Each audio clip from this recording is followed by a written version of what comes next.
Outro tópico importante, a gente acabou de falar do tempo de jejum, é agora o mecanismo de quebra de jejum. Ora, o que significa isso?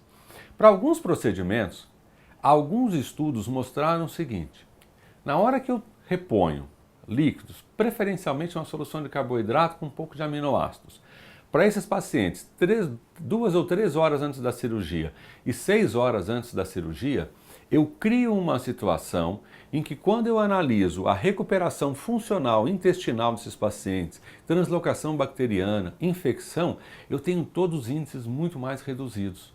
Consequentemente, o mecanismo de quebra de jejum ele tem que entrar provavelmente no nosso dia a dia.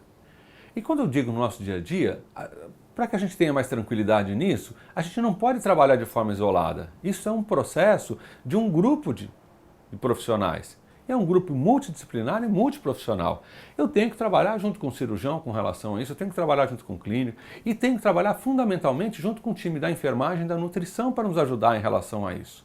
Então, quando a gente fala tanto dos tempos de jejum muito prolongado, quanto dos mecanismos de quebra de jejum, isto é uma ação multidisciplinar e multiprofissional. E este é um ponto fundamental e importantíssimo para a gente entender. Por quê? Porque para alguns procedimentos cirúrgicos, principalmente abdominais, a quebra do jejum ela traz benefícios para o paciente. E quando a gente analisa o tempo de jejum prolongado para essas cirurgias abdominais, a gente vê que isso acarreta, além de alterações, não só no trânsito intestinal, como do ponto de vista de perfusão, quanto nesses aspectos relacionados à imunonutrição. Então, quando a gente analisa algum desses trabalhos, esse estudo aqui, ele mostrou aqui, em cirurgia abdominal de grande porte, a redução de complicações no pós-operatório e o tempo de fadiga, resistência à insulina, todos melhoraram de forma significativa em relação ao pós-operatório. Isso significa o seguinte: a minha resposta endócrina e metabólica ela fica mais controlada dessa situação. Então a gente fala, na verdade, de um programa multimodal de cuidados perioperatórios, que envolve orientação, aconselhamento, redução do tempo de jejum, adequação do tempo de jejum e mecanismo de quebra de jejum. E do ponto de vista ainda endócrino metabólico, o que é que você teve de vantagem com relação a isso? Além de melhorar a resistência à insulina, você diminui a perda de massa magra. E a massa magra ela vai ser importante para depois na recuperação, para o catabolismo e anabolismo do nosso paciente.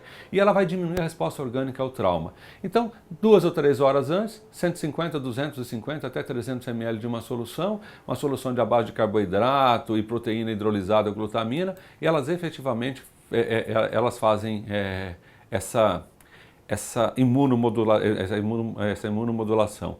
E no acerto, o que eles recomendam é que você dê 200 ml dessa bebida a cada 2 e 6 horas antes da cirurgia, é um carboidrato junto com maltodestrina. E há segurança em relação a isso? Sim, a gente tem estudos randomizados, estudos prospectivos, tem uma revisão sistemática da Cochrane, com 22 estudos, quase 2.300 pacientes, mostrando que a duração do tempo de jejum, o tipo de líquido, o conforto do paciente, eles foram muito melhores nessa situação. E que você, nesses pacientes aqui, você teve vantagens em relação a isso e não aumentou o risco. Então, os outros guidelines mostram exatamente, vão nessa mesma direção, e hoje o projeto de diretriz da AMB também vai nessa direção. Então, a gente tem que ter atenção em relação não só ao jejum, mas às oportunidades que a gente tem de quebra do jejum pré-operatório desses pacientes para a cirurgia.